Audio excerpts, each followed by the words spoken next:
He ran through an airport terminal in broad daylight, past security cameras, past witnesses, past the life he knew, and into nothing. This is a true story, and more than a decade later, no one knows where Lars Mittank went, or if he ever wanted to be found. Welcome to the Midnight File. I'm Julian Cross. Before we open tonight's case, I need to ask something of you. We're building something here, a community of those who refuse to let the forgotten stay buried. We're trying to reach 100 subscribers, and we need your help to get there. If you believe stories like this deserve to be told, hit that subscribe button. And if this case moves you, if it unsettles you the way it has haunted me, leave a like. We're aiming for 50 likes on this video, 50 people willing to say they witnessed this mystery with us. Now, let's begin. And before we go further, I want to know something. Where in the world are you watching this from? Drop a comment below. Your city, your country, your corner of the earth, because stories like Lars Mittank's don't belong to one place. They belong to everyone who's ever wondered what happens when someone simply vanishes. So tell me, where has this file reached you tonight? There's a particular kind of terror that comes with watching someone's final moments. Not the cinematic kind. Not the orchestrated horror of fiction, but the real thing. Grainy surveillance footage, timestamps in the corner, the mundane backdrop of everyday life. And then suddenly, inexplicably, everything changes. A person stands, a person runs, and a person disappears. That footage exists of Lars Joachim Mittank, 28 years old, German, unremarkable in every way except one. He became the most famous missing person on YouTube. Millions have watched those final seconds, the yellow shirt, the desperate sprint, the fence, the field beyond, and then nothing, a void where a human being used to be. July 8th, 2014. Varna Airport, Bulgaria. That's where the footage was captured. That's where Lars was last seen. That's where the world watched him run. Not towards something, but away. Away from what exactly? That's the question that's haunted investigators, armchair detectives, his mother and now you for more than 10 years.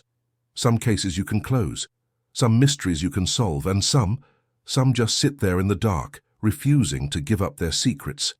Lars Mittank's disappearance is one of those, and tonight we're going to walk through every detail, every theory, every haunting possibility. Because if we don't remember Lars, if we don't ask these questions, then he really does disappear. Completely. So let me take you back. Back before the running, before the fear, before the footage that would make him infamous. Back to when Lars Mittank was just Lars. Itzehoe, a small town in northern Germany. Not the kind of place that produces international headlines. Quiet streets, modest homes, the sort of town where everyone knows everyone, and life moves at a predictable pace. Lars was born there on February 9th, 1986, and by all accounts he fit that quiet town perfectly. His friends described him as introverted, not shy exactly, just reserved. The kind of person who listened more than he spoke, who observed, who kept his world small and manageable. He worked as a technician at a power plant, steady work, reliable work. The kind of job you don't dream about as a child, but the kind that pays the bills and gives you stability. Lars seemed content with that. He had a girlfriend. He had friends. He had a life that, from the outside, looked perfectly ordinary. But there was something else, something that mattered more to him than almost anything. His family, particularly his mother, Sandra. 2 years before that summer trip to Bulgaria, Lars's father had suffered a stroke, and Lars stepped up. He helped care for him. He was there, present, reliable, the kind of son who doesn't need to be asked twice. Sandra would later say that Lars was devoted to his family, that he would never willingly abandon them, that he would never just leave. But that's the thing about disappearances, isn't it? They rarely announce themselves. They don't follow the patterns we expect, and sometimes the people we think we know the best are the ones who surprise us most. Still, in June of 2014, none of that seemed remotely possible. Lars was planning a vacation, his first major trip outside Germany, a week at Golden Sands, a resort area on Bulgaria's Black Sea coast. Sun, beaches, cheap drinks, and a chance to unwind with 5 of his friends. Nothing unusual, nothing ominous, just a 28-year-old guy looking forward to a break from routine. His friends would later recall that the trip started exactly as you'd expect. Pleasant, uneventful. They drank, they laughed, they watched the sea. One friend, Paul Roman, would say that the week went by really fast. That Lars seemed normal, maybe a bit quieter than usual, eating less. Small bowls of soup, the occasional salad, but nothing alarming. Just Lars being Lars. And then came the night of July 5th. Rock Bar. A beachside establishment in Golden Sands, the kind of place tourists flock to during the summer. Loud music, cold beer, and on this particular night, a football match on the screens. Germany versus someone else. It doesn't really matter who. What matters is what happened when the game stirred something in the crowd. Lars was a supporter of SV Werder Bremen, not a hooligan, not violent, just a fan. But football has a way of turning ordinary people into something else, doesn't it? Tribal, passionate, and sometimes stupid. According to the accounts that survived, an argument broke out. Lars and another group, supporters of Bayern Munich, harsh words were exchanged, the kind of words that, in another context, would mean nothing, but add alcohol, add pride, add the heat of competition, and suddenly words aren't enough. The argument escalated, and then it became physical. Lars would later claim that 4 men attacked him, that they were hired, sent by someone he'd argued with. Whether that's true or whether it's the paranoid reconstruction of a traumatized mind, we'll never know for certain. What we do know is this. Lars left the bar before his friends. He returned to the hotel beaten, and most critically, he'd been struck hard on the left side of his head, his ear. Hard enough to perforate his eardrum. Now, if you've never experienced a perforated eardrum, let me tell you, it's not just painful. It's disorienting. The world sounds wrong, muffled, distorted. Your balance can be affected. And the pain, it's sharp, persistent, the kind that makes it hard to think about anything else. Initially, Lars was reluctant to see a doctor. Maybe he didn't want to ruin the vacation. Maybe he thought it would heal on its own. Maybe he was embarrassed. But by July 7th, the pain had become unbearable. His hearing was compromised. He couldn't ignore it anymore. So he went to a local doctor, and that doctor confirmed what Lars probably already feared. His eardrum was perforated, ruptured. And there was something else, something that changed everything. The doctor told him he couldn't fly, not for at least a week. The pressure changes in an aircraft cabin could cause permanent damage, could worsen the injury, could lead to complications that might never heal. Lars's friends were scheduled to leave the next day, July 8th, back to Germany, back to normal life. But Lars would have to stay behind, alone, in a foreign country, in pain, waiting for an ear to heal, and that's when everything started to unravel. He checked into the Hotel Color, a modest place near Varna Airport. Not luxurious, not particularly comfortable, just functional. A place to wait out the days until he could safely fly home. His friends left. And for the first time in his life, Lars Mittank was truly alone in a foreign land. The hotel staff noticed something almost immediately. Lars wasn't acting right. He seemed nervous, agitated. He paced the hallways. At one point, he was seen hiding in an elevator, not using it, hiding in it, as if waiting for something or someone to pass. The surveillance footage from those days shows a man in distress, jerky movements, constant looking over his shoulder, the body language of someone who believes they're being hunted. And then came the phone calls to his mother. Sandra Mittank was back in Germany, more than 1,000 miles away. And starting late on July 7th, her son began calling her with stories that didn't make sense, stories that terrified her. He spoke in hushed tones, barely above a whisper. He claimed he was being followed, that there were men, 4 of them, he said, who wanted to harm him, who were tracking him through the hotel.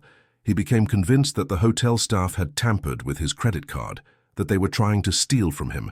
He demanded that Sandra cancel the card immediately, now, before they could use it. Sandra tried to reassure him, tried to calm him down. But how do you help someone when you can't see them, when you can't hold them? When you're 1,000 miles away and the only connection you have is a voice on the phone that sounds more desperate with each call.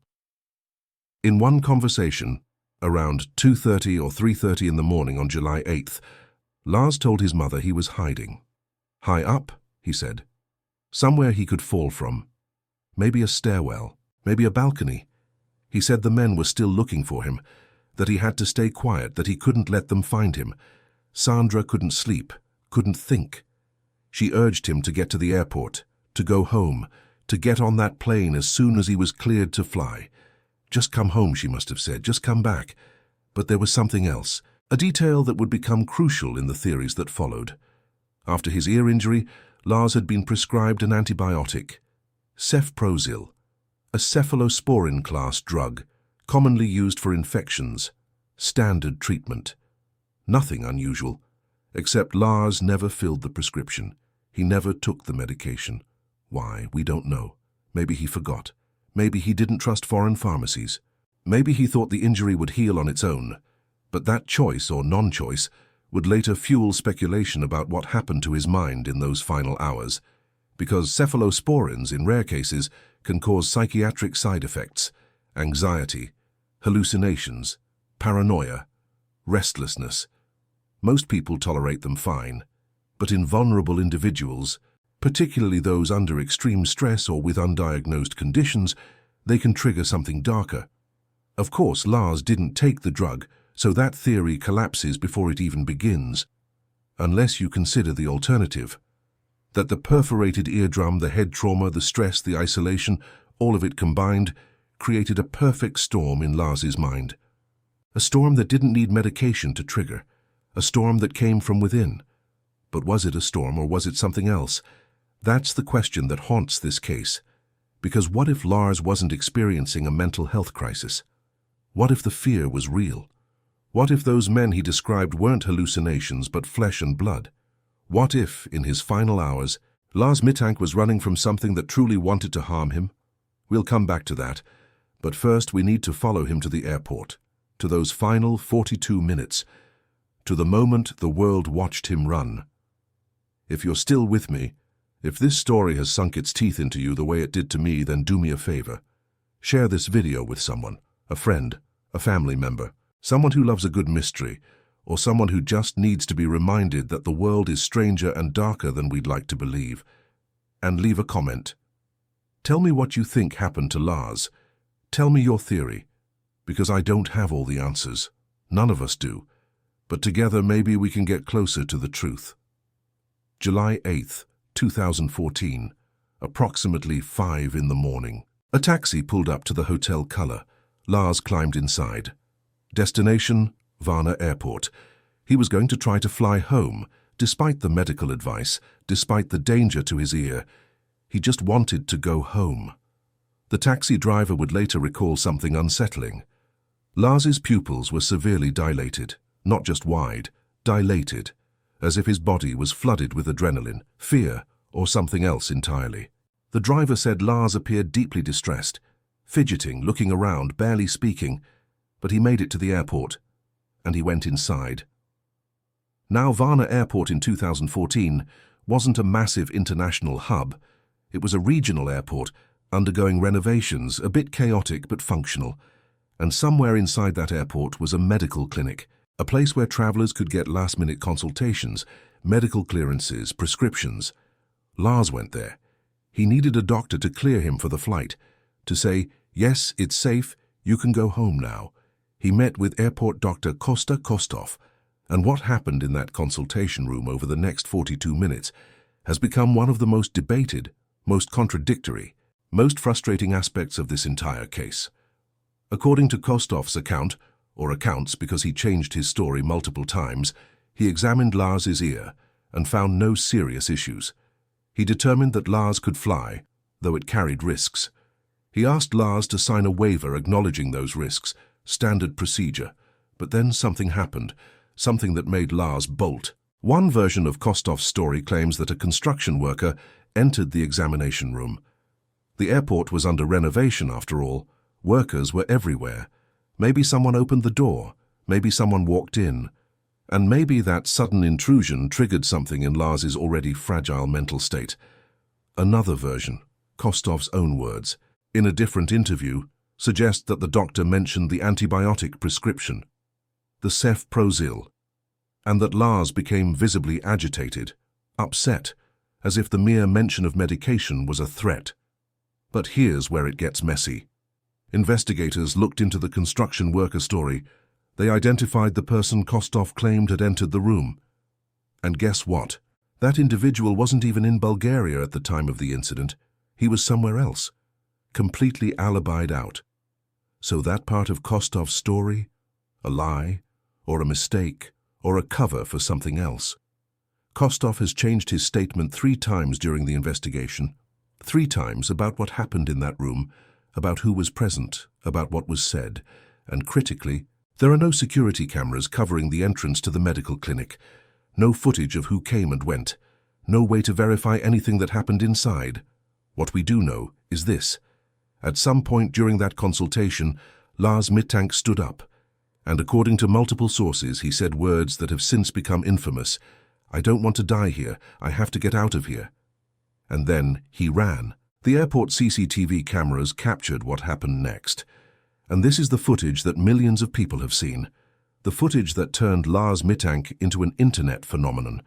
The footage that you can find on YouTube right now, if you're brave enough to watch. Lars is wearing a yellow t-shirt, denim shorts. He sprints through the terminal, not jogging, not walking quickly, sprinting, like his life depends on it. Past travelers, past security, past the glass doors and into the parking lot. He doesn't stop, doesn't look back, at least not in a way the cameras clearly capture. Though one former airport security guard, speaking anonymously years later, claimed that Lars did look back, that he was running not just away from the clinic, but from something or someone who never appeared on the security footage. Like he saw a ghost, the guard said, but there's no one chasing him, not on the footage anyway, just Lars, alone, running. He reaches the airport perimeter, a fence, topped with barbed wire, and he doesn't hesitate. He climbs it, scales it, probably cutting himself in the process, though we'll never know because his body was never found. And on the other side of that fence, a sunflower field. Beyond that, woods. Lars Mittank disappeared into that field, into those woods, and he was never seen again.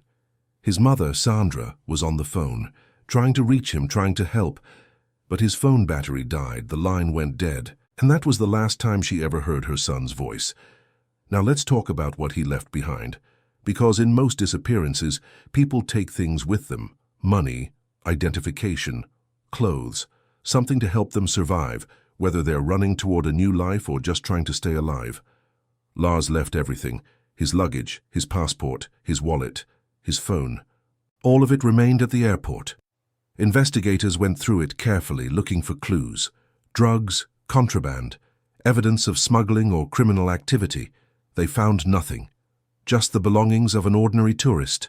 And his bank account? Untouched. Approximately €500 sitting there.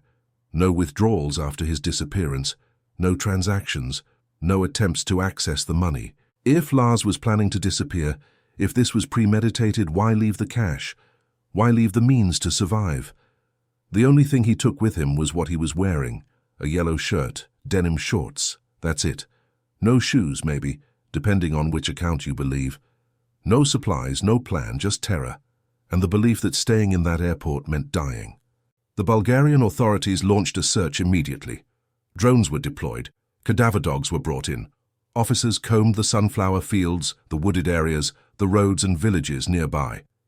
They searched for days, weeks even, looking for any trace of Lars Mittank.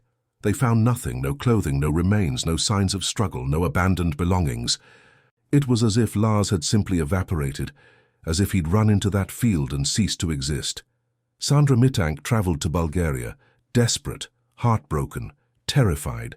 She hired a private investigator. They checked hospitals, homeless shelters, jails, morgues. They interviewed locals. They put up posters. They retraced his steps. They did everything you're supposed to do when someone goes missing. And still nothing. The case went cold. Not because investigators stopped caring, not because Sandra gave up, but because there was nowhere left to look, no leads, no evidence, just a young man who ran into the woods and never came back. Over the years, the case faded from Bulgarian headlines. But online it grew. That airport footage spread. YouTube videos dissecting every frame. Reddit threads analyzing every detail. True crime podcasts retelling the story. Lars Mittank became the most famous missing person on the internet, not because his case was unique, but because we could watch him vanish. We could see the exact moment he left the world behind, and we still don't know why. If you're feeling what I'm feeling right now, that ache in your chest, that need to understand, then let me ask you something. Hit that like button. Let me know this story reached you. Let me know you're out there listening, questioning, searching for answers alongside me. Because that's what the Midnight File is about. It's not just me in the dark, it's all of us together, refusing to forget. So what happened to Lars Mittank? That's the question everyone asks. And over the years, theories have multiplied. Some plausible, some wild, some heartbreaking. Let's walk through them. The first, and perhaps most widely accepted, is the acute psychosis theory. Psychosis. A break from reality. A state where the mind can no longer distinguish between what's real and what's imagined. It can happen suddenly. It can happen to anyone. And in Lars's case, the conditions were ripe for it. Think about it. He'd just been attacked, physically assaulted. His eardrum was ruptured, a painful, disorienting injury. He was alone in a foreign country where he didn't speak the language fluently. His friends had left. He was isolated, vulnerable, and he was in pain. Constant, throbbing pain. Medical experts have pointed out that head trauma, even seemingly minor trauma, can sometimes trigger psychiatric symptoms. Confusion, paranoia, hallucinations. The blow Lars took to the ear might have done more damage than anyone realized at the time. Not just to the eardrum, but to his brain. Subtle, undiagnosed, but catastrophic. And then there's the stress, the fear, the uncertainty, all of it compounding, building pressure inside his mind until something snapped. Schizophrenia and other psychotic disorders often first emerge in a person's late 20s. Lars was 28, right in that window. And while his mother insisted he had no prior history of mental illness, these conditions can lie dormant for years, waiting for a trigger, a trauma, a stressor significant enough to unlock them.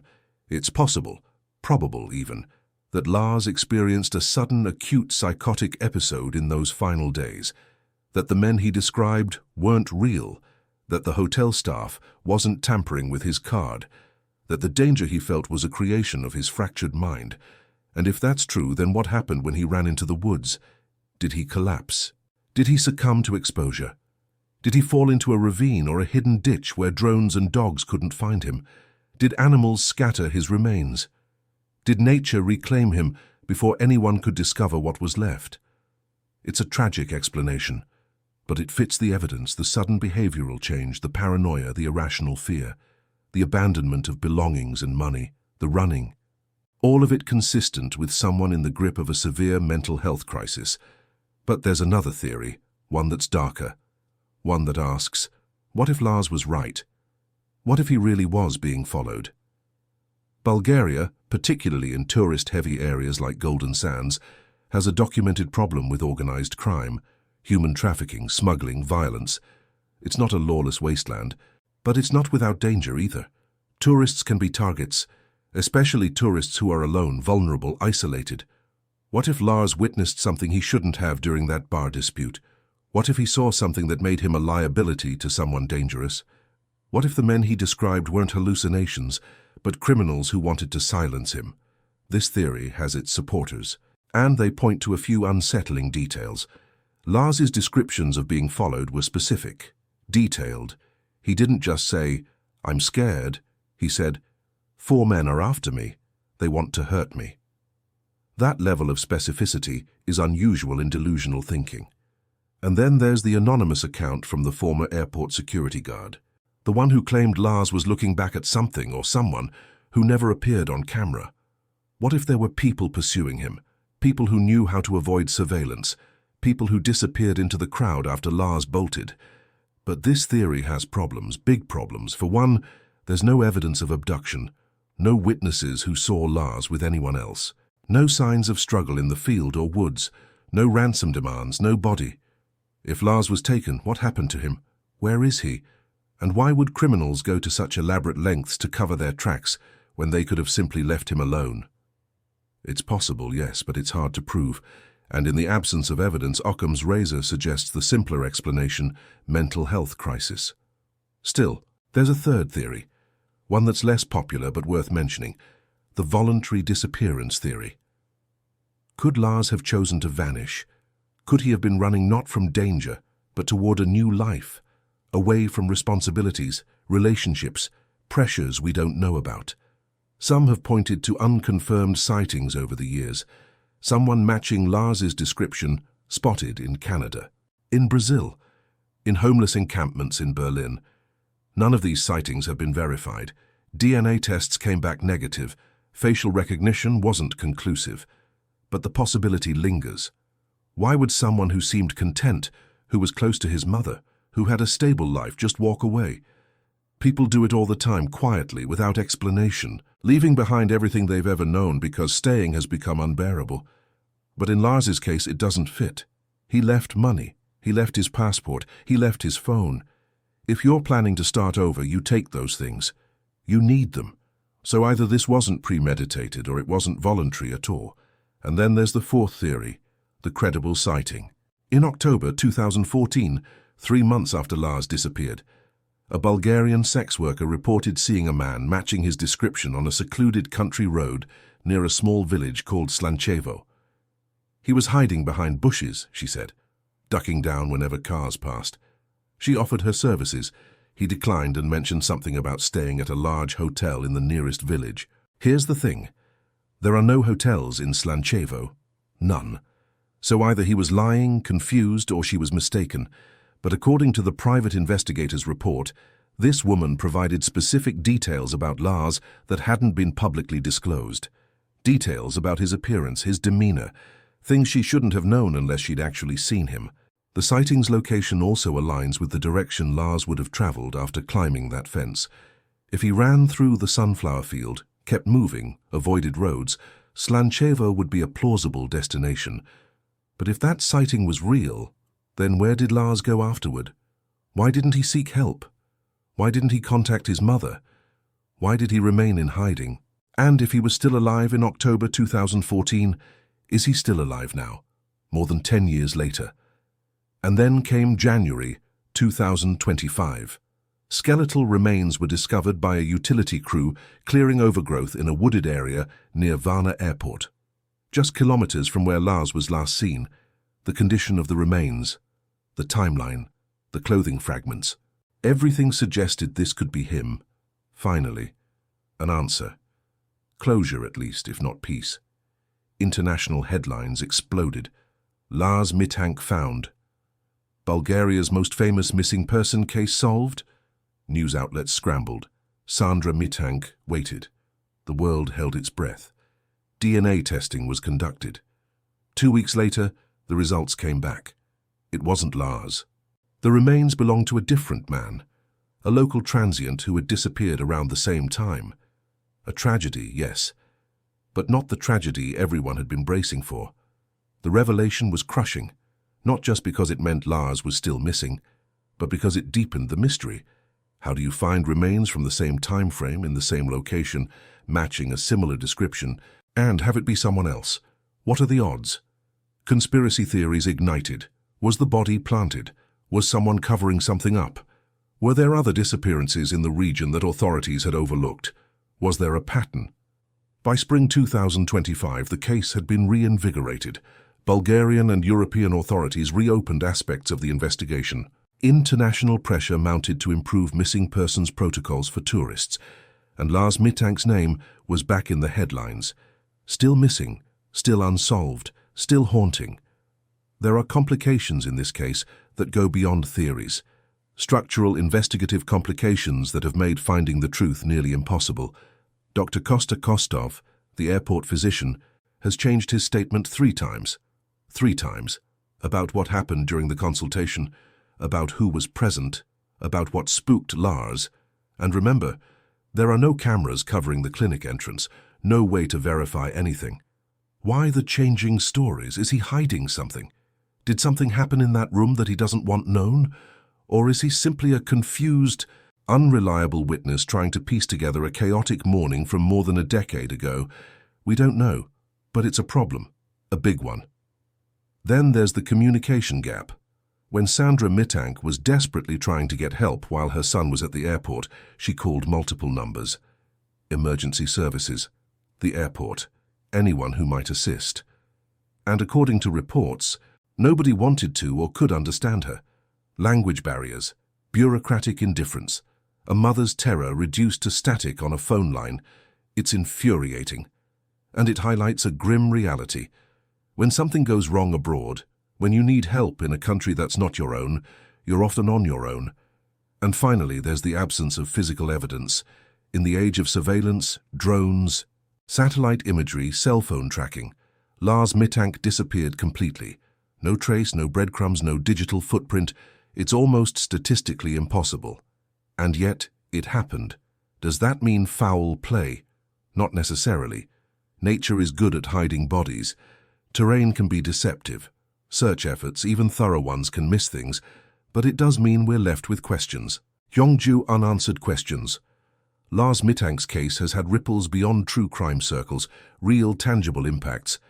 In response to renewed international attention following the 2025 developments, the European Parliament began fast-tracking discussions around something called the Mittank Protocol, a set of guidelines requiring EU member states to adopt faster, more unified responses to international tourist disappearances. Real-time cooperation between local law enforcement, border security, consulates, and mental health professionals. It's not fully ratified yet, but it's progress. And it exists because of Lars, because his story forced people to ask uncomfortable questions about how we treat travelers in crisis. Travel insurance companies have quietly started adding psychological coverage to some policies. Hotels in high tourism zones now offer optional mental health check-in services where travelers can anonymously flag concerns. Small changes, but changes nonetheless. Sandra Mittank has become an unexpected advocate. She's spoken publicly about her son's disappearance, about the importance of recognizing psychological distress in travelers, about the need for better systems, better responses, better care. She's turned her grief into action. And in doing so, she's ensured that Lars's name means something beyond a viral video. Beyond a mystery. It means change. So where does that leave us? Here, in the dark, with more questions than answers. Why did Lars bolt from the medical office?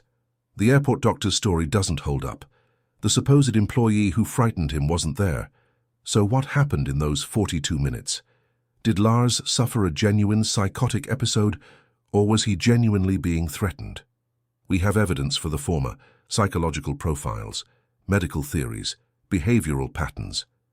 But we have no evidence for the latter, no proof. Just Lars's terrified words and a mother's belief that her son wouldn't lie.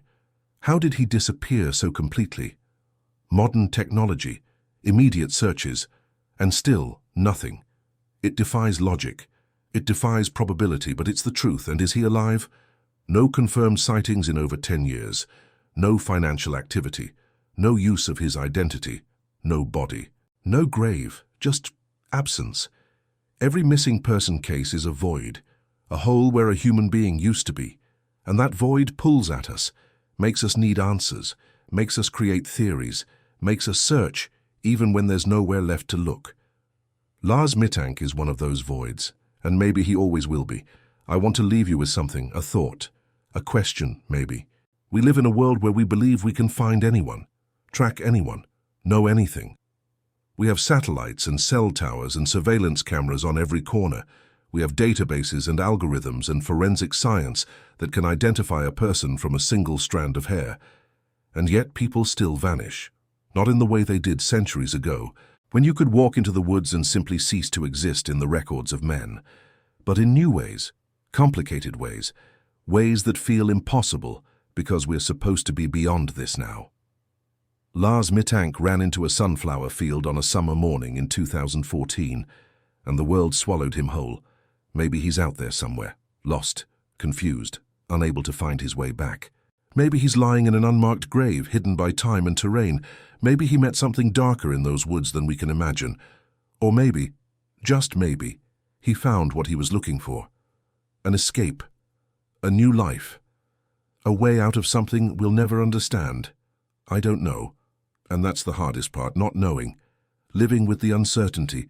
Carrying the weight of a question that has no answer. But here's what I do know. Lars Mittank mattered. He wasn't just footage, he wasn't just a case file, he was a son, a friend, a person with a life and dreams and fears, and he deserves to be remembered, not as a viral video, but as a human being who, for reasons we may never fully understand, ran from something he believed would end him. So tonight, as you close this tab, as you move on with your life, I want you to remember him, not with pity, not with morbid curiosity, but with the quiet acknowledgement that sometimes the world is stranger than we can accept, and sometimes the people we lose stay lost. If this story has stayed with you, if it's wormed its way under your skin the way it has mine, subscribe. Because the next file I open might be even darker. The next story might be the one that keeps you awake at night, and I want you here with me when it does. The Midnight File will always be here, waiting, watching, remembering. Until next time. I'm Julian Cross, and some mysteries don't want to be solved, they just want to be told.